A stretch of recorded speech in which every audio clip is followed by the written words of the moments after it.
Hello. When I was a little lad, I found an old black book called the Bible. I picked it up and began to idly read it. What I read after all these years, I cannot remember. All I can recall is that each page had a little heading to it, and most of the ones in the section that I was reading were headed "The People Murmur." Looking back, I must have been reading Exodus or one of the books dealing with their wanderings in the wilderness. An awful lot of murmuring went on during their 40 years. Most of it looking back to their slavery in Egypt, which, strangely enough, they now see through rose-tinted glasses. For instance, the book of Numbers, chapter 11, verse 5.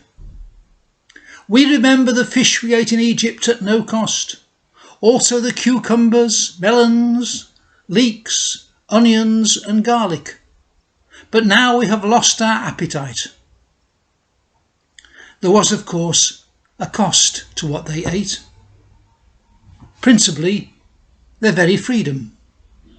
Strangely, they preferred the grind and humiliation of slavery to the adult responsibilities that go with freedom. What they really resented is that something that goes with their freedom, the law that God gave them. They resented the fact that it calls them to care about God and His commands, and to truly care about one another.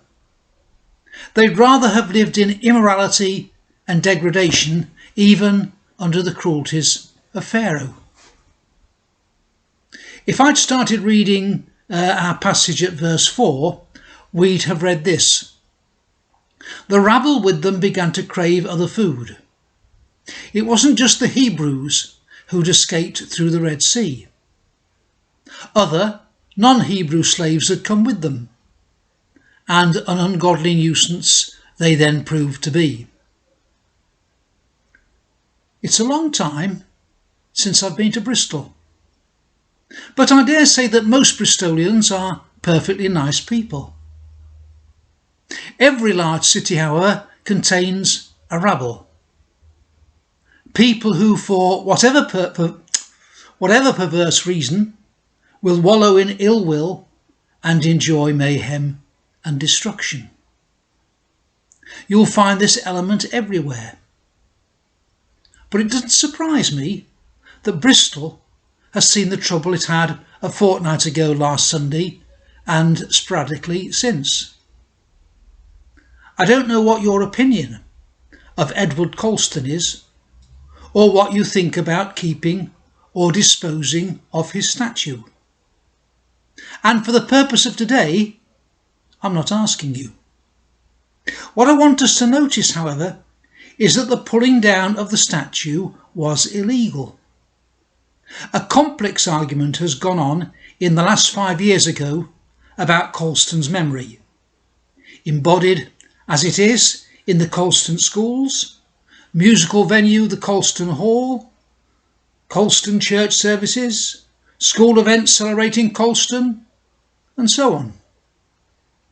He was a tremendous benefactor to Bristol, and presumably for this reason, whenever the matter was raised through petitions, the majority of Bristolians wanted to keep his memory. More importantly, Bristol Council, whose rightful decision it was, never had a majority in favour of taking the statue down. Once people are allowed to take the law into their own hands, the day will come when the rabble raise their heads and chaos will prevail. We actually need law to preserve our freedoms. And once we start disobeying the law in one aspect, anarchy will spread. And we will join the long list of countries throughout the world where anarchy is held in check simply by suppression. Having said all this, are all laws automatically good laws? The laws in the wilderness came from God. And to this day the Jews rejoice in them, in a way, alas, that most Christians do not. Our laws derive from Boris & Co. Is there a difference? We might look at this next time I do a video. Have a good Friday. Bye-bye for now.